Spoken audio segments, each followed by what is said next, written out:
오늘 우리에게 주시는 말씀은 사무엘상 15장 1절에서부터 9절까지 말씀을 보겠습니다.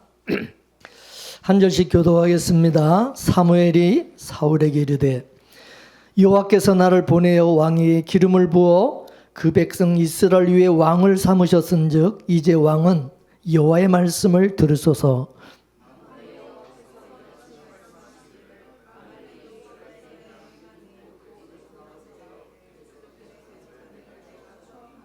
지금 가서 아멜렉을 쳐서 그들의 모든 소유를 남기지 말고 진멸하되 남녀와 소아와 젖먹는 아이와 우양과 약대와 나귀를 죽이라 하셨나이다.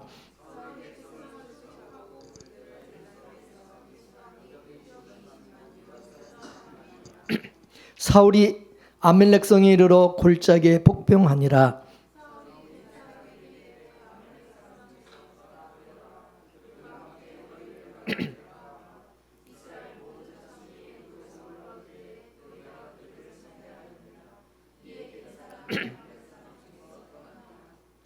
사울이 할레에서부터 애굽 앞 술에 이르기까지 아멜렉 사람을 치고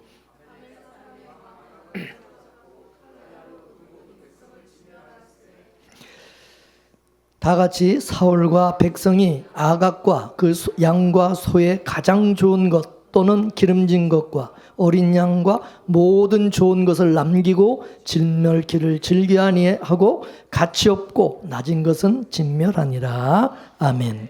신명기 25장 17절 말씀에 보면은 모세의 유언의 말인데요. 모세가 죽기 전에 이스라엘 백성들에게 유언한 말입니다. 너희는 애굽에서 나오는 길에 아멜렉이 내게 행한 일을 기억하라. 곧 그들이 너를 길에서 만나 내가 피곤할 때 내 뒤에 떨어진 약한 자들을 쳤고 하나님을 두려워하지 아니하였느니라. 그렇게 말했어요. 아멜렉 족속들은 하나님을 두려워하지 않았고 하나님을 의식하지 아니했다고 말하고 있어요. 그들의 조상이었던 에서를 보더라도 야곱처럼 하나님을 의지하거나 하나님을 찾지 않았어요. 그들이 정말 하나님을 의식하고 하나님을 정말 의지하는 자라면 이스라엘을 칠 수가 없는 거예요.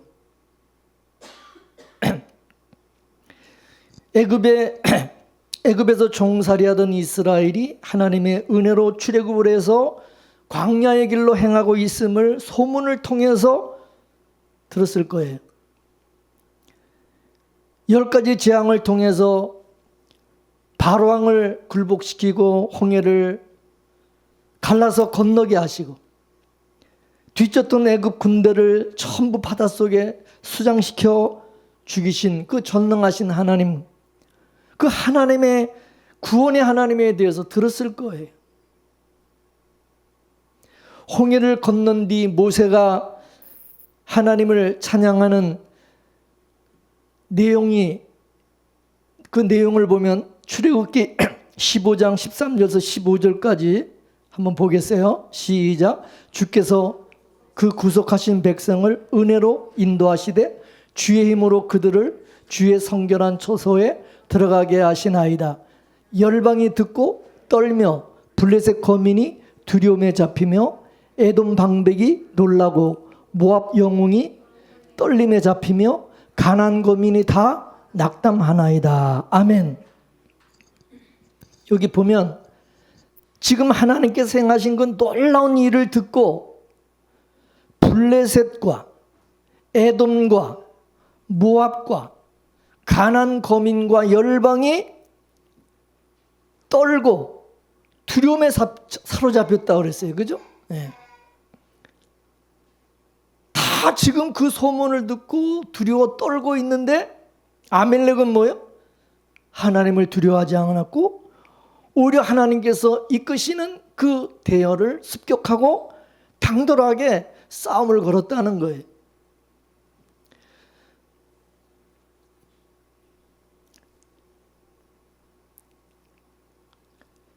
출애굽기 1장에 보게 되면 히브리 산파였던 십부아와 부하가 나오는데 그 두 사람은 하나님을 경외해서 하나님을 두려워해서 애굽의 바로 왕이 히브리 여인들이 낳은 그 사내 아이들을 전부 죽이라고 명령을 했음에도 불구하고 히브리 여인이 낳은 사내 아이들을 죽이지 않고 살려줬다고 그랬어요.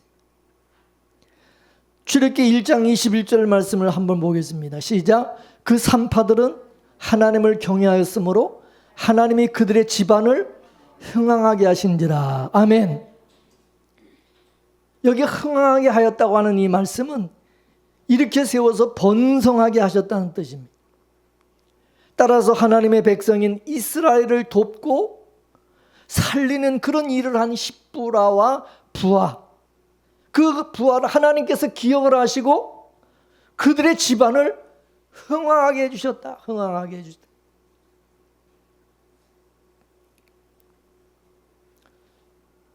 따라서 세상의 어떤 것보다도 하나님을 더 두려워하고 경외하며 그리고 하나님의 택한 백성들을 돕고 섬길 때에 하나님은 그 집안을 흥왕하게 해주신다는 거예요. 반드시 기억하신다는 거예요. 그래서 예수님이 뭐라 그랬어요? 마태복음 10장 40절에서 42절까지 보겠어요. 시작. 너희를 영접하는 자는 나를 영접하는 것이요 나를 영접하는 자는 나 보내신 이를 영접하는 것이니라.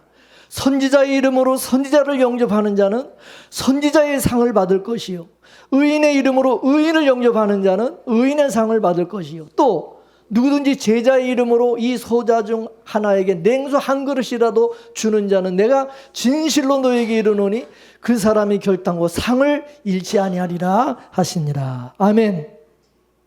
아멘. 여러분, 오늘 우리 대한민국과 우리 민족이 번성하고 강해지는 비결 중에 하나가 뭐냐? 하나님을 경외하고 교회와 성도들을 사랑하고 섬기고 그리고 하나님이 택한 이스라엘을 위해서 기도하고 세계 교회와 주의 종들을 돕고 성도들을 위해서 돕는 일을 하는 그것이 바로 뭐냐? 우리가 하나님께 복을 받고 잘 되는 길이다 이것입니다. 하나님께서 우리가 그렇게 할 때 이 나라, 이 민족 그리고 여러분을 보호하시고 흥왕케 하신다는 것입니다. 아멘이십니까? 하나님은 특히 하나님의 백성, 하나님의 자녀를 살리는 사람, 돕는 사람을 기억하신다는 거예요. 그리고 하나님의 종, 하나님의 사역자를 돕고 살리는 그런 사람을 하나님 반드시 기억하신다는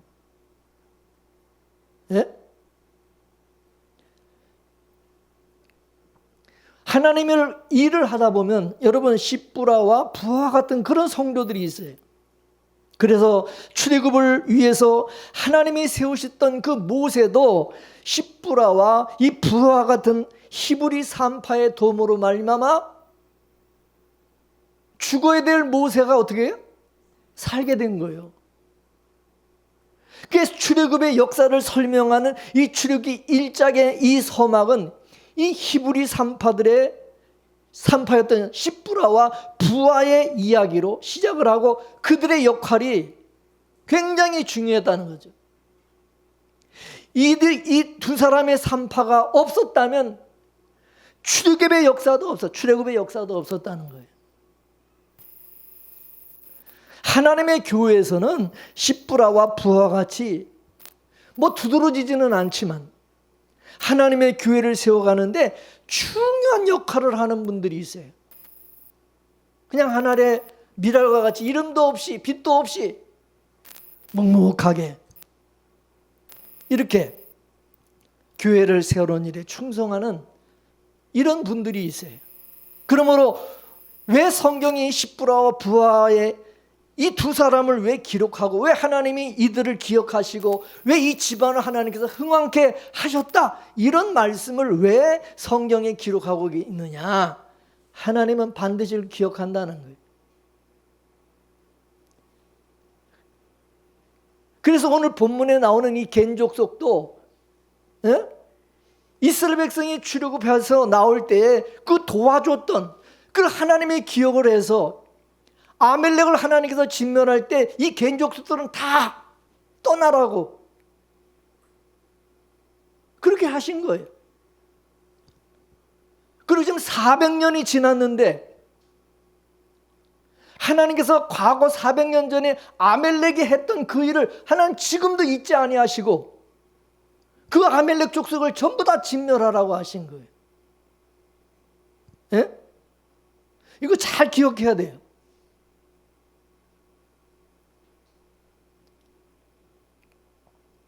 아멜렉의 이 배후에는 하나님의 구원의 역사를 저지하고 방해하는 사탄이 있습니다.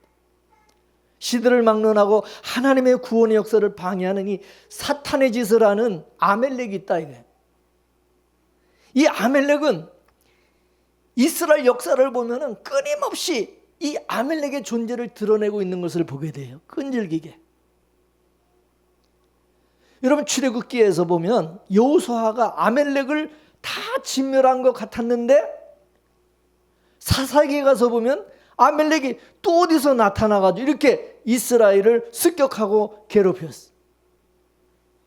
그리고 또 히스기야 왕 시대에 가서 보게 되면 이 아멜렉이 또 등장을 해요. 그리고 히스기야 왕 때 아멜렉을 쳐서 몰아냈다고 역대상 4장에 보면 기록되고 있어요. 근데 또 다 없어진 것 같은데 페르시아 포로가 되었던 에스더와 모르드게 시대 때 또 아멜렉이 등장을 합니다. 이때 사악한 이 하만이라고 하는 이 총리가 있었죠. 이 총리가 이 하만이 누구냐? 아각의 자손이라고 에스더서에 기록하고 있어요. 아각의 자손, 이 아각이 누구예요? 오늘 본문에 나오는 아멜렉 왕 아각, 그 아각의 자손이라는 거예요. 이 하만이라는 자는 바로 아멜렉 왕의 자손이라는, 아멜렉 족속이라는 거죠. 이같이 이 아멜렉은 진멸하면 또 나오고 진멸하면 또 나오고 계속해서 나타나서 이스라엘을 괴롭히는 거예요. 세상은 여러분 하나님의 나라와 사탄에 속한 세속의 나라로 갈라져 있어요. 따라서 이스라엘을 통해서 세워질 하나님의 나라를 지지하는 것은 굉장히 중요한 것이죠. 그런데 이거를 저지하는 사탄의 나라가 있어요. 사탄의 나라. 그러므로 오늘 하나님께서 이 아멜렉을 진멸하라고 하시는 것은 하나님의 나라를 대적하는 사탄의 왕국에 대한 말씀인 것입니다. 그런데 이 아멜렉은 오늘 우리 구원의 여정에도 항상 등장한다는 사실을 기억해야 돼요. 그래서 오늘 본문에서 아멜렉과 싸워서 진멸하라고 이 하나님의 이 명령은 오늘 우리에게도 똑같이 주시는 명령이다 그 말이에요. 아멜렉의 목적은 뭐냐? 신앙생활에 타격을 입히고 우리 믿음을 좌절시키고 하나님의 뜻대로 살아가지 못하게 하는 데 있는 것입니다. 세상과 문제 정신이 빠져가지고 믿음으로 살지 못하게 만들고 시험에 들게 만드는 거예요. 그리함으로써 우리의 약한 후방을 야금야금 공격을 해서 무너뜨리는 그런 역할을 하는 거예요. 그래서 우리는 이 아멜렉 쪽의 존재를 항상 우리는 인식을 하고 경계하고 대적을 해야 된다 그것입니다. 주 안에서 그 힘의 능력으로 강건하여지고 마귀의 괴계를 등이 대적하기 위해서 하나님의 전신갑주를 입고 구원의 투구, 성령의 검, 말씀의 검, 하나님의 말씀을 가져야 된다고 한 것입니다. 그리고 항상 성령 안에서 깨어 기도해야 된다는 것.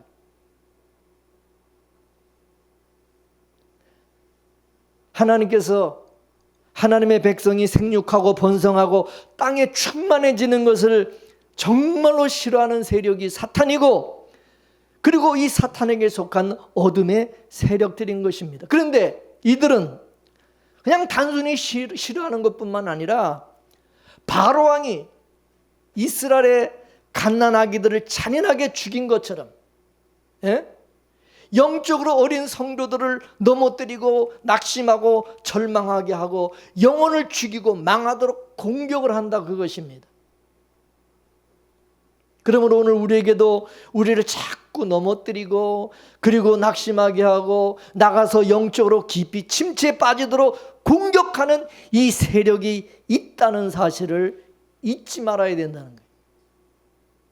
하나님의 백성이 하나님이 주신 신령한 복을 누리면서 주님을 섬기면서 평안하고 행복한 삶을 살아가는 것을 싫어하는 이 사탄의 세력이 있기 때문에 항상 깨어 있어야 된다는, 그리고 마귀를 대적해야 된다고 그랬어요. 그러면 여러분은 대적을 하려면 적을 알아야 될 거 아니에요. 마귀가, 사단이 어떻게 역사하는지를 알아야 마귀를 대적하지. 이게 마귀의 역사인지 사탄이 이게 역사인지도 모르면 여러분 그 대적하겠어요? 사탄은 여러분 외부로부터 우리를 공격해요. 다른 사람을 통해서 괴롭히고 환경을 통해서 우리 마음과 정신을 자꾸 세상에 뺏기게 해요. 세상에. 우리는 육신의 몸을 가지고 있고 또 우리에게는 약점이 있어요. 약점이 있기 때문에 사탄의 그 유혹과 시험에 넘어가기가 너무 쉬워요. 하나님보다 사람의 눈을 신경 쓰다가 시험에 들기도 하고 돈과 물질에 약하여서 넘어질 때도 있어요. 오늘 사울왕도 그랬어요. 사울왕도 마찬가지예요. 견물생심이라고 수중에 주무를 수 있는 돈이 들어오니까 이제 유혹을 받는 거예요. 여러분 재산이 생기고 돈이 이제 나에게 돈이 막 들어오면 그때 조심해야 돼. 여러분 횡령해가지고 여러분 망한 사람들 전부 돈 주무르는 사람들이 돈 주무르는 사람. 사울도 지금 가서 아멜렉을 쳐서 진멸하라는 하나님의 그런 명령을 듣고 보니까 너무 좋은 것이 많은 거예요.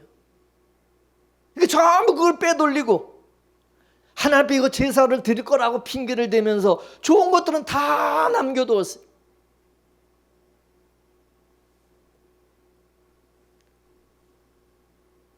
오늘 예수 믿는 사람들도 그러죠. 아 이거 하나님 앞에 헌금 드릴 거고 뭐 선교하고 뭐 하나님 앞에 건축 헌금 할 거라 그러면서 타협을 하는 거예요. 하나님 그거 받으실 것 같아요? 사울은 하나님이 보시기에 좋은 것이 아니라 자기가 보기에 좋은 것들은 진멸하지 않고 다 남겨뒀어요. 여러분 아멜렉은 뭡니까? 하나님이 보실 때에 다 악한 것들이고 이건 진멸해야 될 바퀴벌레와 같은 바퀴벌레. 맞습니까? 근데 이 사울왕은 하나님의 눈으로 본 것이 아니라 자기 눈으로 보고 이거 너무 좋은 것이다. 자기 보기에 좋은 것들은 전부 그래서 남겨둔 거예요.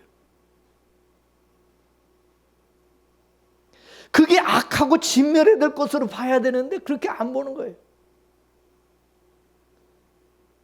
그렇기 때문에 여러분 우리는 나의 생각, 나의 시각, 나의 판단을 버려야 되는 겁니다.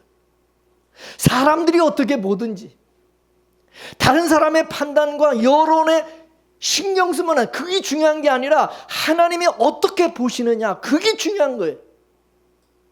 하나님의 말씀이 중요한 거예요. 내 생각과 내 마음으로 판단하게 되면 우리는 하나님의 말씀에 순종할 수가 없어요. 왜냐? 이사야 55장 8절에서 9절까지 보겠습니다. 시작. 여호와의 말씀에 내 생각은 너희 생각과 다르며 내 길은 너희 길과 달라서 하늘이 땅보다 높은 것 같이 내 길은 너희 길보다 높으며 내 생각은 너희 생각보다 높습니다. 그렇기 때문에 하나님의 말씀과 명령이 내 생각과 이게 같지 않다는 거예요. 그럼 이게 다르다고 해가지고 내 마음대로 성경을 재단하고 해석하면 될까요? 예? 지 멋대로 자기 멋대로 해석하면 되게 이거는 이게 아닌데 자기 아전인수격으로 그냥 다 해석을 하면. 사울이 왜 아멜렉을 진멸하지 않고 남겨뒀다고 그랬어요? 예? 하나님께 제사 드리려고 남겨뒀다는, 하나님 앞에 바치려고, 하나님 앞에 제사 드리려고 남겨뒀다는 거예요. 사울의 생각은 뭐냐? 이 좋은 것들을 이거를 진멸하지 않고 하나님 앞에 제사를 드리고 하나님께 드리면 하나님이 그걸 기뻐하실 것이다, 이렇게 생각을 한 것입니다. 이게 뭐냐? 인본주의 신앙이라. 이 인본주의 신앙. 인본주의 신앙이라고 하는 것은 기독교의 탈을 썼지만은 그 중심에는 하나님이 아니라 인간 중심이 된 신앙을 의미하는 것입니다. 여러분, 원래 우리 인간은 하나님의 피조물로서 하나님의 형상을 따라 지음을 받았기 때문에 원래 인본주의는 없어요. 인본주의라는 것이 없는 거예요. 그런데 이 뱀이, 사탄이 미혹함으로 말미암아 결국 뭐냐? 인본주의로 전락하고 만 거예요. 하나님께서 선악과를 먹으면 정령 죽으리라 그렇게 말씀했는데 이 뱀이, 사탄이 하와에게 나타나가지고 선악과를 먹어도 안 죽어, 안 죽는다. 오히려 니들 눈이 밝아가지고 하나님같이 네가 하나님처럼 된다, 미혹을 했어요. 그 미혹에 빠진 이 하와가 선악과를 쳐다보니까 뭐요? 자기가 볼 때 자신이 보기에 이게 보암직하고 먹음직하고 지롭게 할 만큼 탐스럽게 여겨져서 그거를 먹고 남편에게도 주어서 먹게 했다는 거예요. 그때부터 이제 인간은 자기 욕심을 따라 자기 생각으로, 자기 판단으로 자기가 원하는 것을 하는 자기중심의 인본주의자가 된 거예요. 인본주의자가. 그래서 사탄의 계략은 지금도 마찬가지예요. 하나님 중심에서 인간 중심, 자기 중심으로 자꾸 이걸 바꾸기 위해서 망하게 하는 거예요. 여러분, 인본주의는 철저하게 하나님을 거부하고 신은 없고 신은 죽었다고 말하며 내가 신이고 내가 왕이고 내가 주인이라고 주장을 하는 거예요. 다 자기 본의로, 자기 중심으로 다 모든 것을 해석하고 보는 거예요. 문제는 기독교 안에 들어와 있는 하나님을 이용하는 인본주의, 이게 더 문제예요. 기독교 안에 들어와 있는 인본주의자들은 신앙과 하나님을 통해서 자기 유익을 찾는 사람들이에요.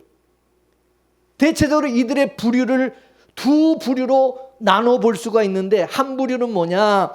자기 소원과 유익을 구하는 기복주의 신앙. 이 기복주의 신앙. 근데 이들보다 더 인본주의자들이 있어요. 누구냐? 사회 구원을 말하고 공동체 유익을 구하는 사람들이에요. 이들은 예수를 인권적인 박애주의자와 세상 평화주의자로 알고 그런 세상을 만들기 위해 오셔서 투쟁하신 휴머니즘적인 혁명가로 본다는 거예요. 혁명가로.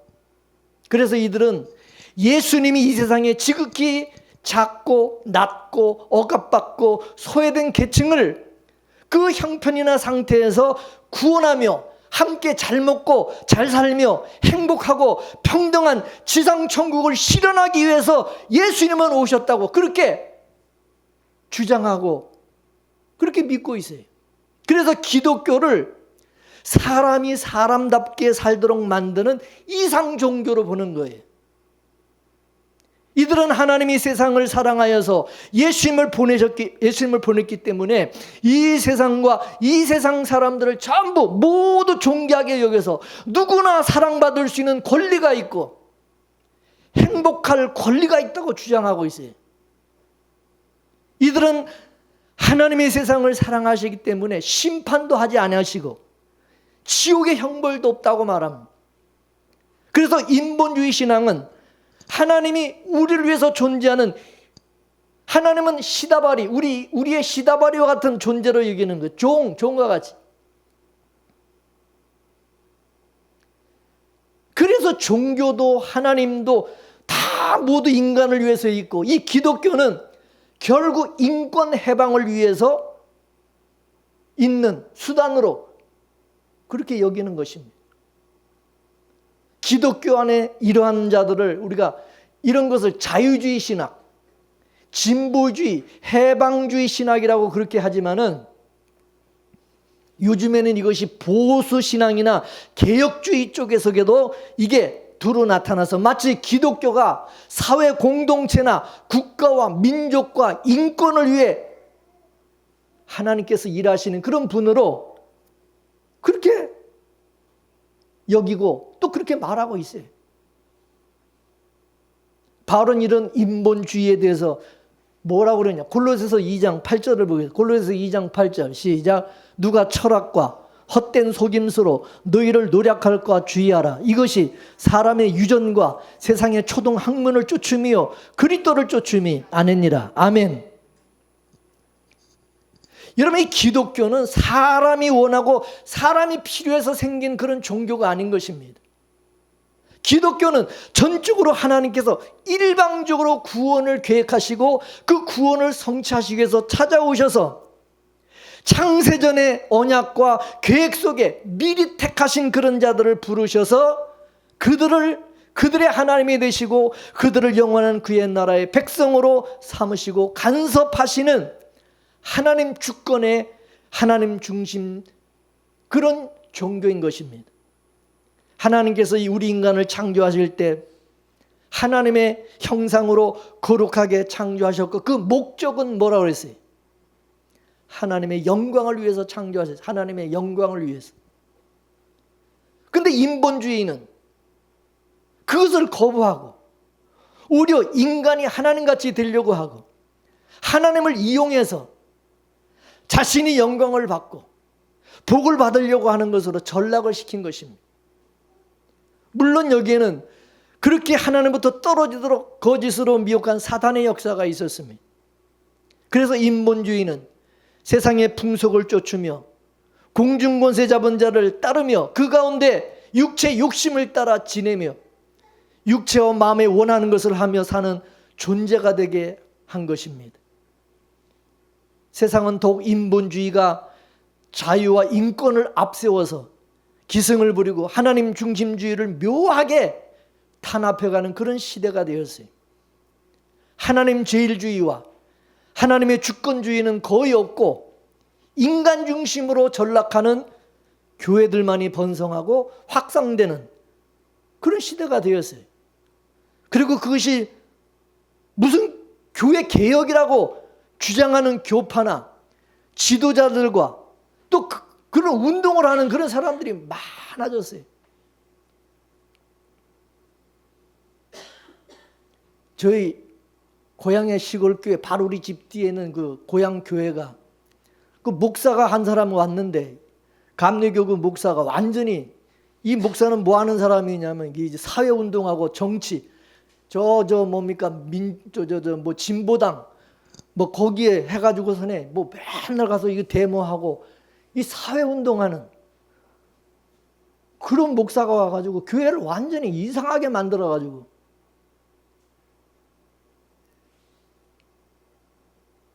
그 사람의 그 정신은 그 신앙은 바로 그거예요. 인본주의적인 신앙, 사회 운동하는 이게 무슨 하나님이 예수님이 하시는 그런 일이라고 생각하는 거예요. 물론 그것이 여러분 우리가 하지 말라는 건 아니에요. 그러나 그게 목적은 아니라 이거예요.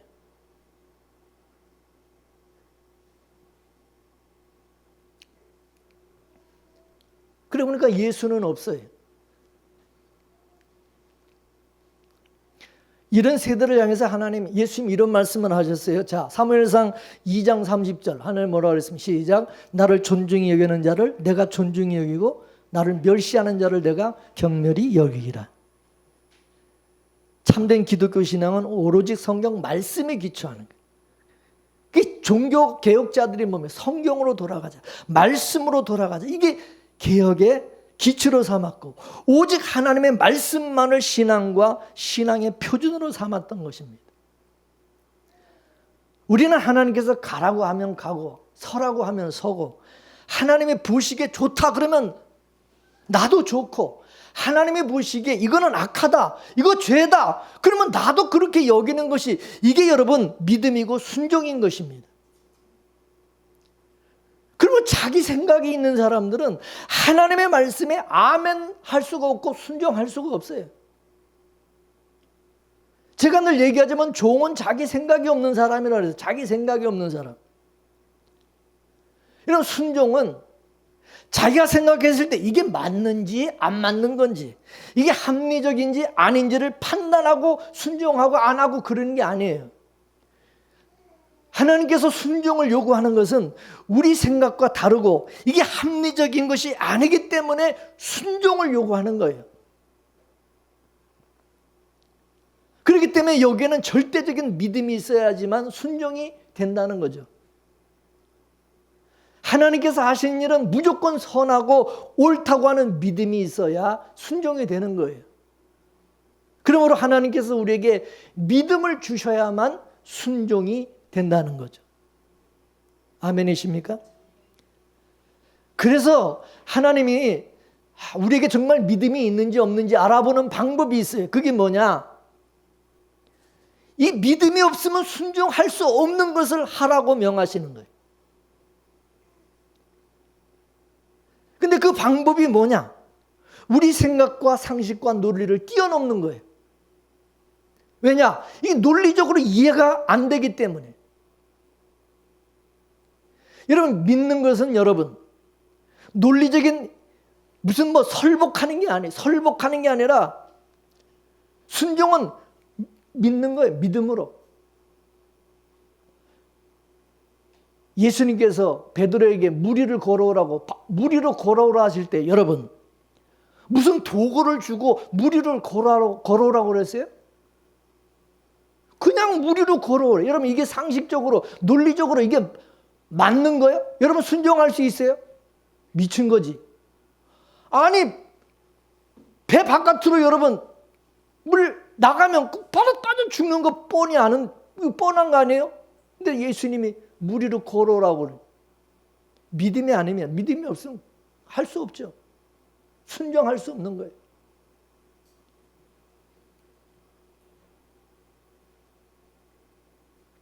그래서 우리 믿음이 믿음으로 인정받는 방법은 뭐예요? 순종이에요. 순종. 믿는다고 그러는데 이 순종하지 않는 것은 단지 하나님의 그 능력에 대한 지적인 동의에 불과한 것이지 순종이 아니다. 믿음이 아니다. 그래서 순종이 믿음을 확증하는 거예요.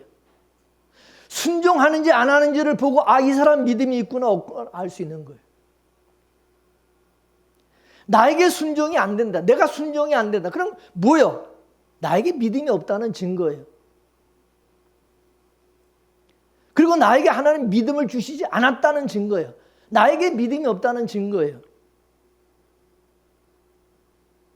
그래서 순종할 수 있음이 믿음인 거예요. 하나님께서 아브라함에게 주신 시험의 내용을 보면 참으로 어렵고 충격적인 것이었어요. 뭐예요? 사랑하는 독자 이삭을 데리고 모리아산으로 가서 그 이삭을 번제로 하나님 앞에 드리라는 거예요. 바치라는 거예요. 이 청천벽력 같은 그런 이 말씀은 여러분 이 비상식적인 말씀 아니에요. 어떻게 이 짐승도 아니고 어떻게 사람을 그것도 하나뿐이 없는 아들을 번제가 뭔지 알죠? 장작에다가 불 붙여가지고 태워가지고 제사 드린. 그럼 아들을 여러분 살아있는 아들을 잡아가지고 그 불에다가 제물처럼 그걸 태워서 불로 태워가지고 하나님 앞에 제사를 드리려는데 여러분 이거 여러분들에게 그렇게 얘기하면 말씀은 이게 하나님의 말씀이라고 여러분 이게 순종할 수 있는 말씀이에요? 한번 생각해 보세요. 이게 상식적으로 맞느냐고.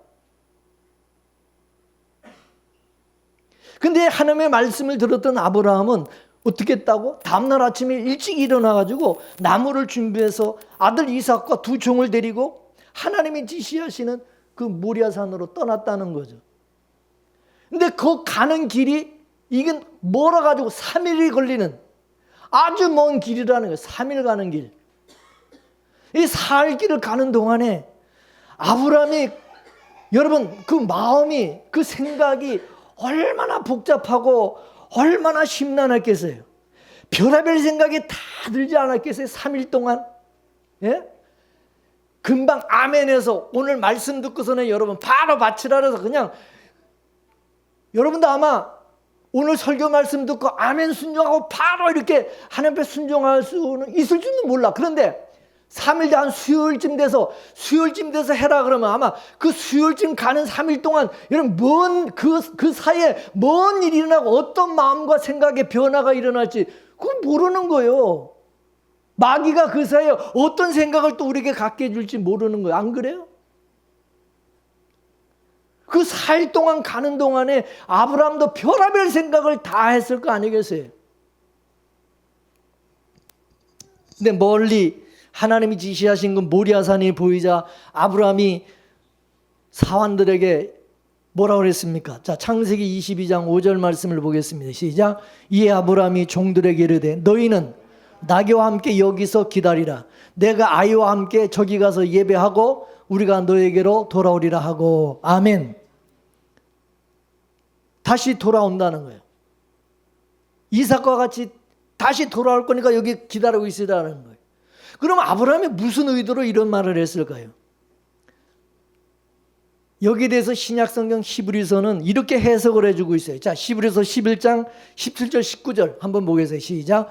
아브라함은 시험을 받을 때에 믿음으로 이삭을 드렸으니 그는 약속을 받은 자로 돼 그 외아들을 드렸느니라. 그에게 이미 말씀하시기를 내 자손이라 칭할 자는 이삭으로 말미암으라 하셨으니 그가 하나님이 능히 이삭을 죽은 자 가운데서 다시 살리실 줄로 생각한지라. 아멘. 아브라함에게 이런 믿음이 있었다는 거죠. 하나님이 능히 이삭을 죽은 자 가운데서 다시 살리실 줄로 믿는 믿음이 있었다는 거예요. 왜 그런 믿음을 가졌어요? 하나님의 약속을 믿었다는 거예요. 네? 하나님께서 네 자손을 통해서 하늘의 별같이 저 바다의 모래알같이 하나님이 번성하게 해주실 거라고 약속을 하셨거든요. 그러면 이삭이 죽으면 그 약속은 다 어떻게 돼요? 하나님이 그런 약속을 하셨기 때문에 반드시 이 아들을 살리실 줄로 믿었다 그 말이죠. 할렐루야. 따라서 믿음이 없으면 순종이 안 돼요. 순종이 안 돼요. 그런데 이 사울왕과 같이 여러분 인본주의 신앙을 가지고 있으면은 어떤 생각을 하느냐? 어떻게 하나님이 어린아이까지 다 죽일, 어린아이 뭐 여자들까지 다 죽일 수 있느냐? 아, 그리고 이렇게 비싸고 좋은 것들을 이거를 다 진멸하냐? 이건 너무 큰 낭비고 사회적인 손실이라고 그렇게 생각을 하고 하나님의 말씀이 명령이 이거는 맞지 않는 거다. 이 틀렸다 그래요. 틀렸다 이거. 인본주의 신앙은 그런 것입니다. 그래서 여러분 사울왕이 다 진멸하지 않고 뒤로 다 이렇게 살려두고 빼돌리고 그래서 사무엘 선지자가 사울왕에게 뭐라고 그랬습니까? 자, 따라하세요. 순종이 제사보다 낫다. 아, 제사 드린다는 핑계로 순종을 하지 않았는데 하나님은 순종을 원하신다. 순종을. 그러면서 하는 얘기가 왕이 여호와의 말씀을 버렸으므로 여호와께서도 왕을 버려서 이스라엘의 왕이 되지 못하게 하셨습니다. 선언했어요. 자기 생각을 가지고 하나님의 말씀에 불순종한 이 사울왕을 하나님께서 버리셨다는 거예요. 하나님이 버리셨어요. 자, 그러면 물어보겠습니다. 여러분, 사울왕이 하나님께 불순종했기 때문에 하나님께서 그 사울왕을 버리신 것입니까? 아니면 하나님께서 사울왕을 버린 사람이기 때문에 순종하지 못한 것입니까? 어느 게 맞습니까? 불순종했기 때문에 버린 겁니까? 아니면 하나님이 버린 사람이기 때문에 사울왕을 이미 하나님이 버린 사람이기 때문에 순종이 안 된 것입니까?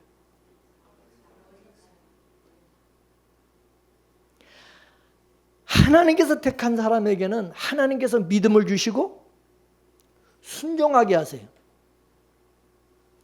하나님이 버린 사람에게는 하나님 믿음을 주지 않아요. 그런 사람은 계속 순종이 안 돼요. 아멘이십니까? 잘 보세요, 여러분. 왜 순종이 안 되는가?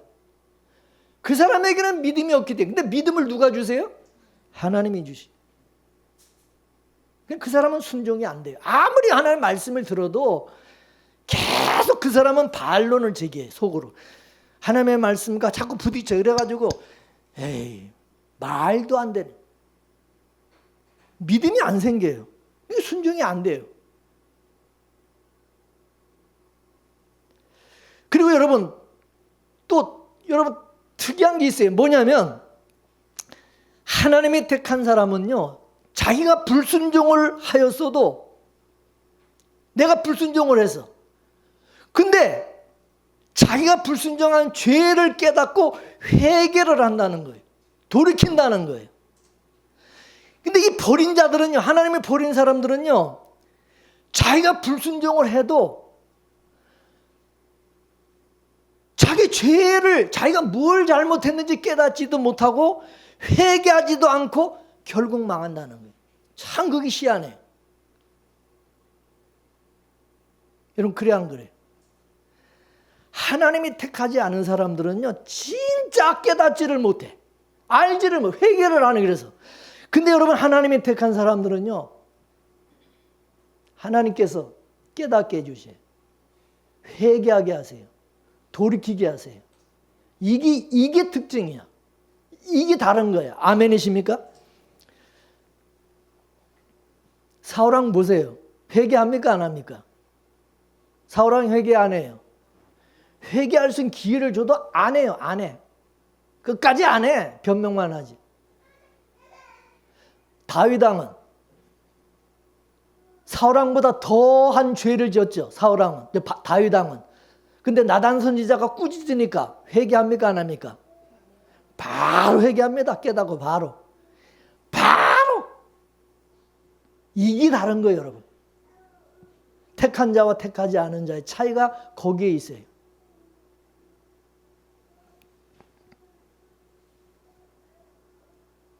저희 아버님 살아계실 때 가정 예배를 이렇게 드리면서 제가 이렇게 설교를 하게 되면, 말씀을 전하면 제 설교 말씀을 깨닫고 그냥 바로 회개하고 눈물로 회개하고 자기가 본인이 잘못했다고 그렇게 자식들 앞에서 시인하고 회개하는 것을 제가 보고, 야, 웬만하면 자식이 설교한 말씀에 뭐 회개하고 그렇게 하는 사람은 그게 많지 않잖아요.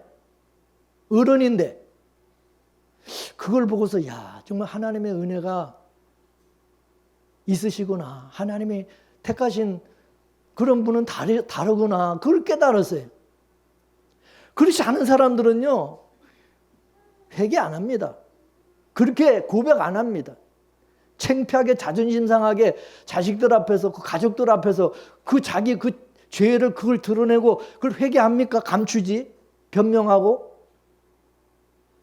그래서 이 택하지 않은 사람들은요, 변명을 아주 잘해. 변명. 자기 합리화를 굉장히 잘합니다. 자기 합리화를 시키고 자기가 뭐 때문에 이렇게 해서 이래서 그러면서 회개 안 해요. 회개 안 해. 끝까지 변명하고 자기 자존심을 세우는 거예요. 자기 자존심. 이게 악한 거예요. 그리고 여러분, 중요한 게 있어요. 오늘 본문에 진멸하라는 말씀이 나오는데, 이 진멸이라는 말은 모조리 죽여 없애라는, 완전히 죽여 없애라는 건데, 이 진멸이라는 이 말이 히브리어로 뭔지 아십니까? 헤렘. 헤렘이 뭐지? 하나님께 전리품으로 온전히 바쳐진 거라. 이게 바쳐진 거. 이슬람 사람들 할렘이라는 이런 얘기 많이 해요. 할렘 먹는 거 할렘 이래가지고, 할렘 음식인가 그런 거 얘기하죠. 그죠? 헤렘의 뜻은 하나님께 바쳐진 거라는 거예요. 그렇기 때문에 이건 손대면 안 된다는 거예요. 인간이 손대면 안 된다는 거예요. 사람이 임의로 거기에 손을 대면 안 된다는 거예요. 이 아멜렉 족속 전체가, 이게 아멜렉 족속 전체가 이미 하나님께 바쳐진 헤렘, 제물이라 이게 제물. 이해되세요? 여러분 11조, 여러분 하나님께 드리는 11조, 이게 뭐예요? 헤렘이요. 그래서 손대면 안 되는 거예요. 그리고 하나님의 소유된 우리 성도들도 내가 헤렘이에요. 11조라 그러잖아요. 우리가 11조. 그 산 제물로 우리는 하나님 앞에 드려져야 되는 거예요. 아멘이십니까? 그러면 이 아멜렉은 하나님께 이건 반드시 바쳐져야 될 제물인 거예요. 제물. 이 제물로 봐야지 인간의 인정으로 보면 안 된다 그 말이에요. 이해가 되세요? 이와 같이 죄인된 우리 인간들도 하나님이 보실 때는 살아있으나 이미 죄와 허물로 죽은 자들이라 그랬어요. 그랬어요, 안 그랬어요? 죽은 자들로 보는 거예요. 따라서 죄와 허물로 죽은 자들은 하나님이 심판하셔서 지옥에 던져질 자들이에요. 근데 아까도 얘기했지만 사회 구원을 외치는 사람들은 하나님의 모든 사람을 다 사랑하고 인권을 존중하시기 때문에 하나님의 심판에서 지옥에 던져지는 그런 것은 없다. 이렇게 주장을 하는 거예요. 그러나 하나님이 구원하실 자가 있지만 반드시 하나님이 버리시고 심판하실 자가 있는 거죠. 예수 그리스도로 말미암아 구원받고 산 자들은 천국에서 영생 복락을 누릴 자로 보시는 것입니다. 그러므로 아멜렉에 속한 모든 사람과 짐승들은 하나님이 보실 때 헤레미야 이미 죽은 자들이야. 하나님을 바쳐져야 될 제물이다. 이게 제물. 살려두면 돼, 안 돼요? 반드시 죽여서 하나님께 바쳐야 된다. 바쳐야 될 자들이다. 우리 인간적으로 생각해보면 너무 잔인하지 않아요? 너무하지 않아요? 근데 그게 하나님이 오늘 헤렘이라고 말씀하고 있는 거예요. 근데 만일 그들을 전부 진멸하지 아니하고 남겨두면 어떻게 된다고 그랬어요? 자, 민수기 33장 55절 말씀을 보겠습니다. 시작. 너희가 만일 그 땅 거민을 너희 앞에서 몰아내지 아니하면 너희 남겨둔 자가 너희 눈에 가시와 너희 옆구리에 찌르는 것이 되어 너희 거하는 땅에서 너희를 괴롭게 할 것이요. 또 여호수아 23장 13절 시작. 그들이 너희에게 올모가 되며 덫이 되며 너희 옆구리에 채찍이 되며 너희 눈에 가시가 되어서 너희가 필경은 너희 하나님 여호와께서 너희에게 주신 이 아름다운 땅에서 멸절하리라. 아멘. 만약에 너희들이 진멸하지 않고 그건 남겨두면 그들이 나중에 옆구리를 찌르는 채찍이 되고 눈에 가시가 돼서 너희를 망하게 한다. 너희를 망하게 한다. 너희를 죽이게 만든다 이거죠. 근데 여러분 이스라엘 백성이 여러분 가나안 땅을 다 분배받았음에도 불구하고 이스라엘 백성이 그 땅 거민을 다 내쫓지를 못했어요. 이 세상 세력을 상징하는 가나안 7족속을 완전히 다 몰아내라. 다 진멸해라. 그게 하나님의 뜻이고 절대적인 요구였어요. 물론 그 싸움에서 하나님께서 반드시 승리하게 하실 것을 약속하셨어요. 그러면 여러분, 이스라엘 백성이 가나안 족속을 다 몰아내지 못한 것은 능력이 없어서 힘이 없어서입니까? 아니면 뭡니까? 하나님께서 이스라엘을 출애굽시킬 때 이스라엘 백성이 물론 칼과 창으로 싸워가지고 그래서 나왔습니까? 아니죠. 하나님의 능력과 은혜로 해방되어서 나왔어요. 이스라엘 백성이 홍해바다 건널 때 어떻게 건넜어요? 배를 타거나 무슨 수영해서 건넜어요? 하나님께서 그 홍해바다를 다 갈라주신 후에 마른 땅이 되게 하셔가지고 다들 이 바다 그 바닥을 밟고 한 사람도 빠짐없이 그 수백만 명이 안전하게 건너게 하셨어요. 광야에서 40년 동안 이스라엘 백성이 무슨 씨를 뿌려서 농사 지은 적이 있어요? 반석에서 생수를 내서 마시게 하였고, 낮에는 구름 기둥으로 시원하게, 밤에는 불 기둥으로 따뜻하게 40년 동안을 보내게 했어요. 그리고 요단강도 역시 하나님의 역사로 무사하게 건너게 하셨어요. 이스라엘에게는 하나님의 초월적인 하나님의 힘과 능력이 차고 넘침으로 인해 가지고 모든 나라와 민족이 부러워하고 시기의 대상이 되어서 시기하는. 근데 가나안 7족속이 너무 강해서 쫓아내지 못했다고 하는 거 말 돼요, 안 돼요? 말 돼요, 안 돼요? 마찬가지로 우리가 이 세상이 너무 강하고 무섭고 그래서 우리가 순종할 수 없고 이 세상을 이길 수가 없다. 말 돼요, 안 돼요? 말 돼요, 안 돼요? 이스라엘 백성이 가나안 땅을 진멸하지 못하고 지금 이스라엘이 아멜렉을 진멸하지 못한 것은 이건 영적인 문제지 이게 세상의 힘의 문제가 아니라는 거지. 믿음의 문제였지. 무슨 철병과 무기의 문제가 아니다 이것입니다. 오늘 우리에게도 마찬가지. 현실적으로 많은 문제가 있어요. 그렇지만 그 문제는 믿음의 문제라는 것입니다. 뭐 여러 가지 핑계를 대고 뭐 여러 가지 이유를 다 대지만은 다 자기 신앙의 문제지 다른 게 문제가 아니다 이거예요. 예? 믿음으로 모든 것을 극복하고 다 이길 수 있게 하셨는데 그러지 못하는 것은 결국 믿음의 문제가 있다는 거예요. 믿음의 문제가 있는 거예요. 근데 이것도 모르고 우리는 맨날 뭐 때문에 변명만 수없이 반복하면서 계속 불순종하며 살아간다는 거지. 맞아요, 안 맞아요? 그래서 하나님이 이스라엘에게 뭐라 그랬느냐? 너가 이 땅 거민을 쫓아내지 못한 것은 그들과 언약을 세우기 좋아했고 그들의 단을 헐고 싶지 않아서가 아니냐? 콕 찔러서 지적을 하죠. 이와 같이 자기 죄를 버리고 싶지 않은 것이고 내 뜻대로 살고 싶은 것이고 세상을 사랑하고 돈과 세상의 부귀영화와 쾌락이 너무 좋아서가 아니냐?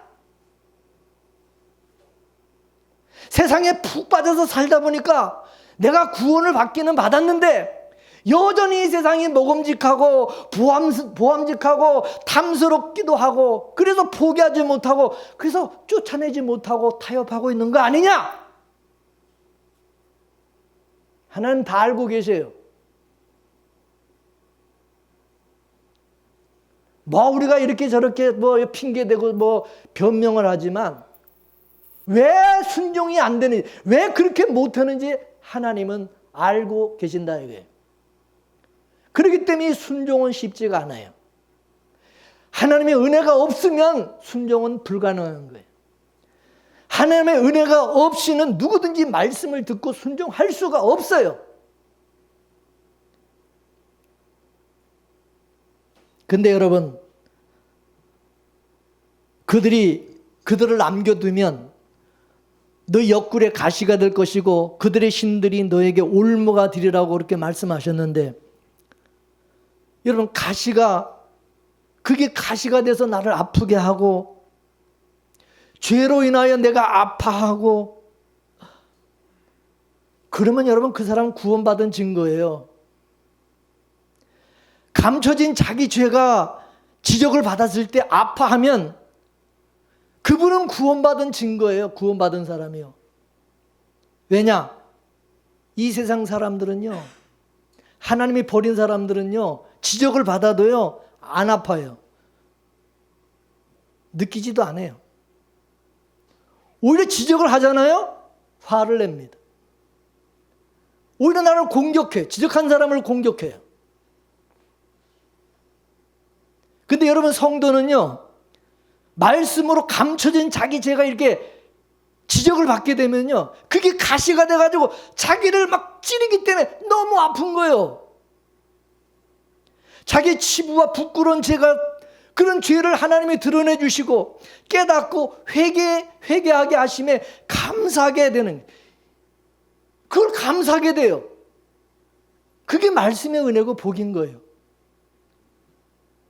내가 얼마나 세상 것에 깊이 찌들어가지고 죄에 익숙해 있는지, 내가 그걸 버리지 못하고 미련하고 어리석은 그런 사람인 줄을 깨닫게 하시고, 또 내가 어떤 하나님의 사랑과 은혜로 구원을 받았는지 그걸 깨닫게 하시고, 그리고 세상의 것을 버리지 못하는 것은 내가 세상을 너무 좋아하고 있기 때문에 사울왕처럼 그걸 진멸하지 못하였음을 깨닫게 하시니, 이게 은혜라는 것입니다.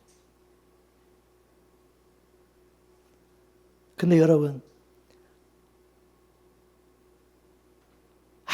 아무리 말씀으로 얘기해도 깨닫지 못하고 아파하지도 않고 회개하지 않는 사람들이 너무 많아요. 버린 자들입니다. 버린 자들. 하나님은 죄 모양이라도 싫어하신다고 그러셨어요. 죄를 완전히 우리가 멸하지 않으면 내가 죽어요. 내가 죽어. 그거 알려주시는 거예요.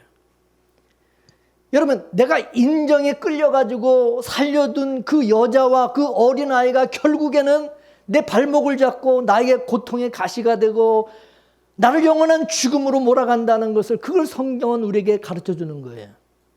그 실제적인 사례들을 보겠어요. 자, 여호수아 11장 22절을 보겠어요. 자, 시작. 이스라엘 자손의 땅에는 아낙 사람들이 하나도 남지 아니하였고 가사와 가두와 아스도데만 남았더라. 다 진멸하지 않고 어디는 남겨뒀다고? 가사와 가두와 아스도세는 남겨뒀다는 것입니다. 이게 무슨 얘기냐? 온 산지와 성읍에서 가나안 원주민인 아낙 자손들을 다 진멸해 놓고 가사와 가드와 아스도데만 거기는 남겨뒀다는 거예요. 개역 성경을 보게 되면 약간 남겼다, 약간 남았다, 조금 남겨뒀다는 거예요. 그러니까 약간 남겨둔 채로 전쟁을 끝낸 거예요. 당장에는 뭐 얼마 안 되니까 그냥 넘어가도 괜찮을 것처럼 보이지만은, 이게 결국 나중에 훗날에 이게 어떤 식으로 이스라엘의 발목을 잡게 되었는지 한번 보겠습니다. 자, 우선 가사부터 보겠습니다. 사사기 16장 1절 보겠습니다. 시작. 삼손이 어디 가서? 가사에 가서 한 기생을 보고 그에게로 들어갔다고 그랬어요. 그 기생 누구죠? 드릴라죠. 감히 누구도 대적할 수 없었던 영웅이요 사사요 나시린이었던 삼손이 일개 가사의 그 기생 드릴라에게 잡혀가지고 머리 깎이고 두 눈이 뽑히고 짐승처럼 연자맷돌을 돌다가 삼손이 묶여있던 다곤 신전의 그 기둥을 넘어뜨림으로 그 신전 안에 모여있던 3,000명의 블레 사람들과 함께 장렬한 최후를 맞이하게 되었어요. 일찍이 하나님이 이 명령을 수행했다면 이런 엄청난 비극이 일어났을까요? 남겨둘 그때는 이게 심각하지 않았지만 그게 나중에 삼손이 가사에서 붙잡히게 되었고 삼손을 파멸로 이끌었던 것입니다. 이스라엘이 남겨놓았던 그 보잘것없던 그 가사가 나중에 이스라엘 가장 강한 자를 넘어뜨리고 파멸시키는 그런 곳이 되고 만 것입니다. 여러분, 하나님이 진멸하라고 하실 땐 다 이유가 있는 거예요. 너무 심하지 않느냐? 그렇게 생각하면 안 된다는 거예요. 적당히 지나가면 결국 가사에는 발목 잡히고 머리 깎이고 눈 뽑히고 몰락하고 만다는 것입니다. 그러므로 예수 믿는 사람들은 내 안에 있는 이 옛사람을 가혹하게 진멸해야 돼요. 왜 옛사람을 죽이라고 그러는지 알아야 돼요. 그러지 않으면 결국 그 내 옛사람이 다시 이게 살아나가지고 우리 발목을 잡고 눈을 뽑고 결국은 나를 죽이게 만든다는 사실을 알아라 그 말입니다. 그 다음 가드 보겠습니다. 가드에도 여러분 남겨뒀다 그러지 안악자손을. 그럼 이 가드는 나중에 어떤 화근이 되었는가 보겠습니다. 사무엘상 17장 4절 보겠습니다. 시작. 블레셋 사람들의 진영에서 싸움을 도두는 자가 왔는데 그의 이름은 골리앗이요. 어디 사람? 가드 사람이라. 그의 키는 6규빗 한 뺨이요. 여러분 가사에서는 드릴라가 나오더니 이 가드에서는 누가 나왔어요? 골리앗이 나왔어요. 골리앗이 이스라엘을 모욕하고 조롱을 하는데 사울왕은 그 앞에서 완전히 속수무책이었어요. 이 진멸하지 못한 이 가드에서 골리앗이라는 괴물이 나와가지고 이스라엘을 위협하고 위기에 빠뜨린 것입니다. 여러분 잘 들으세요. 요즘 젊은이들이 결혼할 때에 신앙을 첫째 조건으로 내세우지를 않아요. 그냥 키 크고 잘생기고 직업이 좋으면 그냥 직장 좋으면 그냥 좋다고 그냥 결혼하죠. 신앙 같은 건 따지도 않고 당장의 웨딩마치를 울리고 달콤한 신혼 시절을 보내는 데는 아무 지장 없어요. 마치 가드를 남겨두고 전쟁 끝났다 그렇게 선언하는 것과 똑같은 거예요. 적당하게 그냥 넘어가는 거예요. 근데 여러분 기억하십시오. 빠르면 3년, 늦으면 5년, 10년 안에 거기서 골리앗이 나온다는 사실을 알아야 돼요. 괴물이 나오는 것입니다. 골리앗과 같은 괴물이. 지금은 아니죠. 지금은 적당히 넘어가지. 나중에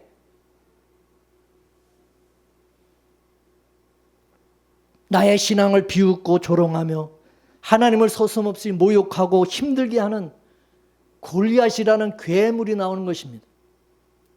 처음부터 이 가드를 용납하고 그냥 적당히 남겨두고 넘어간 것이 그런 화근에 대해서 나한테 돌아온다는 것입니다. 그거 기억해야 돼요. 마지막으로 아스돗입니다. 아스돗은 이스라엘 운명에 어떤 걸림돌이 되었는가. 사무엘상 1장을 보게 되면 이스라엘 역사에 결코 잊을 수 없는 치욕적인 전쟁 이야기가 있어요. 그게 뭐냐? 에베네셀 전쟁이에요. 에베네셀 전쟁. 에베네셀이 뭐예요? 하나님이 여기까지 우리를 도우셨다는 뜻의 이스라엘의 성지. 근데 그 성지였던 에베네셀에서 이스라엘 군대가 블레셋에게 대패를 하고 그날 그 자리에서 3만 명이 죽었어요. 더구나 그 전쟁에서는 하나님의 임재를 상징하는 법궤까지 들고 나갔다가 그 법궤까지 빼앗긴 치욕적인 전쟁이었어요. 하나님의 법궤가 빼앗겨서 블레셋 다곤 신전에 들어가게 되었죠. 물론 그날 밤에 다곤의 팔다리가 꺾이는 부러지고 목이 잘리는 그런 일이 일어나가지고 또 온 나라에 온역이 역병이 들자 블레셋 사람들이 자진해가지고 법궤를 다시 돌려주어서 받았지만은 이 아스돗을 그때 남겨두었기 때문에 이게 일어난 사건이다 이것입니다. 따라서 조금 남겨둔 가사와 가드와 아스돗을 다 진멸을 못하게 되면 봐라. 결국 그 가사와 가드와 아스돗 때문에 네가 망한다는, 네가 죽는다는 거죠. 이거를 우리에게 가르치고 보여주는 거예요. 따라서 우리는 하나님보다 더 좋아하는 것, 그거 여러분 과감하게 버려야 되는 것입니다. 자, 골로새서 3장 5절에서 10절까지 말씀을 보겠습니다. 시작. 그러므로 땅에 있는 지체를 죽이라. 곧 음란과 부정과 사욕과 악한 정욕과 탐심이니 탐심은 우상 숭배니라. 이런 것들을 인하여 하나님의 진노가 임하느니라. 너희도 전에 그 가운데 살 때는 그 가운데서 행하였으나 이제는 너희가 이 모든 것을 벗어버리라. 곧 분과 악의와 해방과 너희 입에 부끄러운 말이라. 너희가 서로 거짓말을 말라. 옛사람과 그 행위를 벗어버리고 새 사람을 입었으니 이는 자기를 창조하신 자의 형상을 쫓아 지식에까지 새롭게 하심을 받은 자니라. 아멘. 땅에 있는 지체라고 하는 것은 인간의 심령 속에 들어있는 죄된 본성인 음란, 부정, 사욕, 악한 정욕, 탐심, 곧 우상 숭배라는 것입니다. 이 탐심은 하나님보다 이 세상의 물질을 사랑하게 하는 것이기 때문에 이게 우상 숭배와 같은 거예요. 예? 여러분은 물질을 사랑하는 것을 무슨 여러분 우상 숭배, 여러분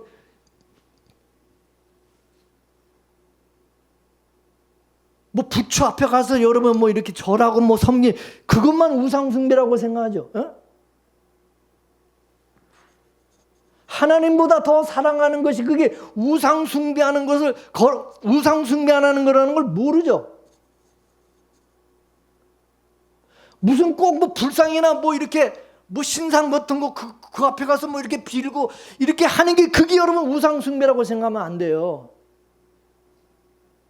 탐심. 내 마음의 욕심, 탐심을 가지고 행하는 모든 것이 다 그게 우상 숭배. 야고보서 1장 14절 15절까지 말씀을 보고 시작. 오직 각 사람이 시험을 받는 것은 자기 욕심에 끌려 미혹 때문에 욕심이 잉태한 즉 죄를 낳고 죄가 장성한 즉 사망을 낳느니라. 예. 욕심을 죽이지 않으면 결국 내가 죽는 거예요. 사망, 내가 죽어요. 내가. 이 세상을 우리가 살다가 여러 가지 유혹에 넘어가는 이유가 뭐냐? 욕심 때문에 욕심. 욕심이 죄를 짓게 하고 나한테 욕심이 있으니까 사기당하는 거예요. 여러분. 왜 사기당해? 왜 이상한 데 자꾸 여러분 끌려다녀? 그 사람은 욕심이 많기 때문에 그런 거야. 어? 여러분 왜 이단에 왜 자꾸 빠져? 왜 이단에 빠지는 사람들 여러분 그 사람들 가만히 보세요. 그 다 욕심이 많은 사람들이에요. 여기 속에 거짓이 있고 그런 거 좋아하는 거예요. 진리의 성령이 계신 사람, 그 안에 성령이 계신 사람 그런 거 여러분 배설물로 여겨. 배설물. 그거 왜 끌려 거기에? 끌린다는 그 자체가 뭐냐? 그 속에 지금 욕심이 있다는 거예요. 세상을 사랑하는 세상 것을 좋아하는 그 욕심이 그 속에 있으니까 자꾸 끌리는 거예요. 그게 여러분 끌린다는 건 뭐냐? 어? 여러분 맛있는 거 보면 막 이 침이 생기잖아. 꿀꿀꿀 저거 먹고 싶어서 막 이 춤 넘어가잖아. 그러는 거야. 그러나 여러분 욕심이 없는 사람은 관심 없어. 왜 헐떡거려? 그 욕심이 있으니까 껄떡거리는 거예요.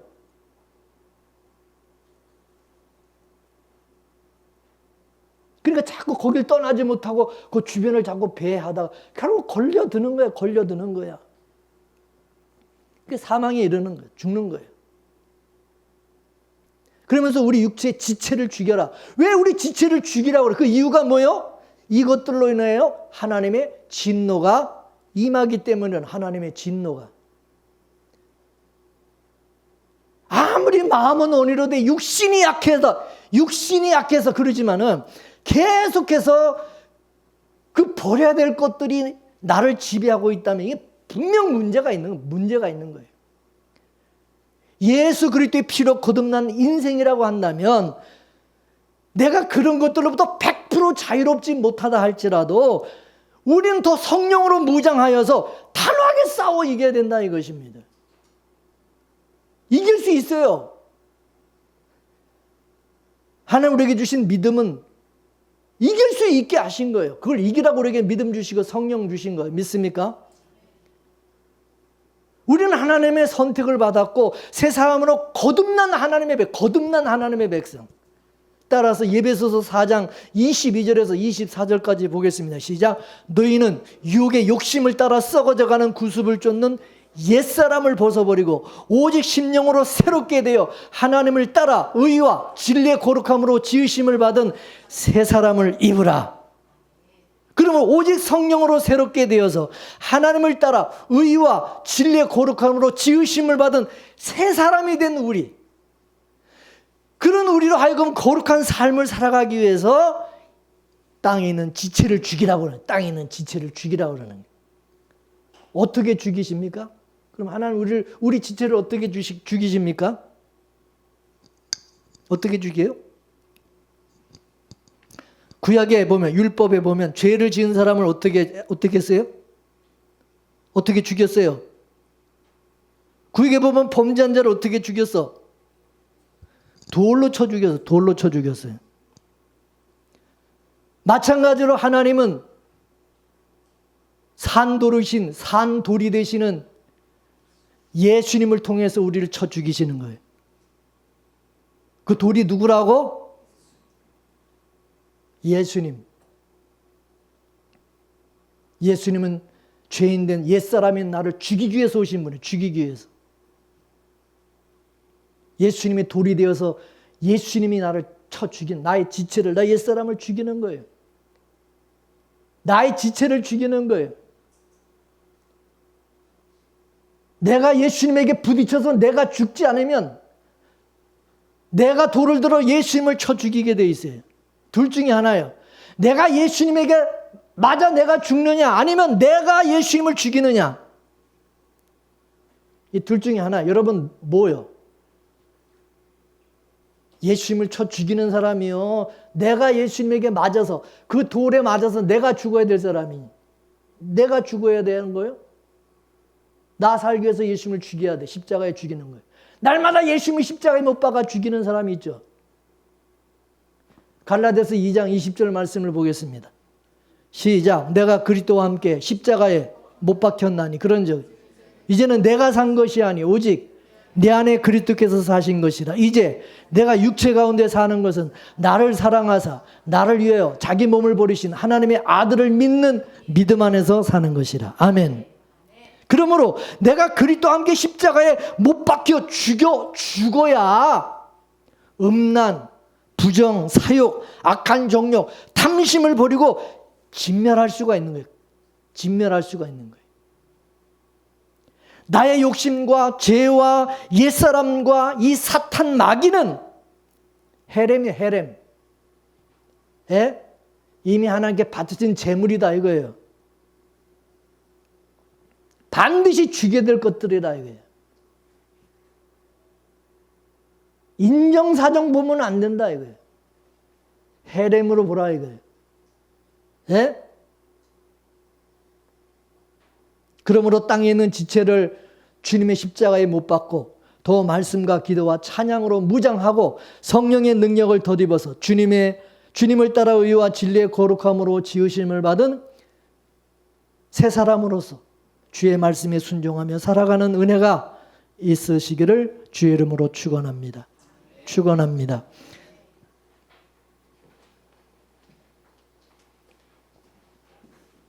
자, 하나님 말씀을 생각하면서 우리 찬송가 부르겠습니다.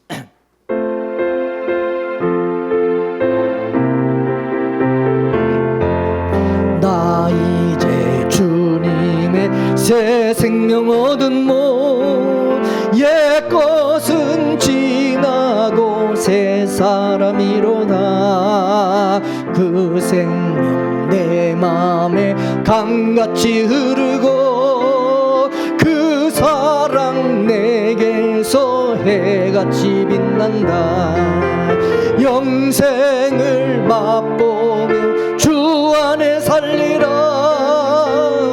오늘도 내일도 주 함께 살리라. 주 안에 감추인 새 생명 얻으니 이전에 좋던 것 이제는 값없다.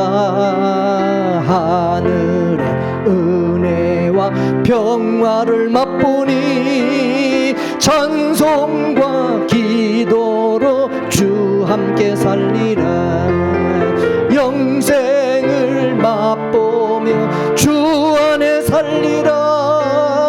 오늘도 내일도 주 함께 살리라. 산천도 조목도 새 것이 되었고 죄인도 원수도 친구로 변한다. 새 생명 얻은 자 영생을 맛보니 주님을 모신 맘 새 하늘이로다. 영생을 맛보며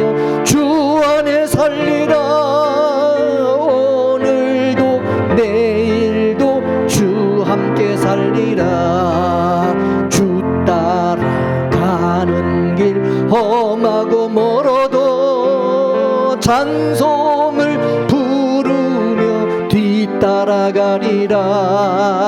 나 주를 모시고 영원히 살리라. 날마다 섬기며 주 함께 살리라.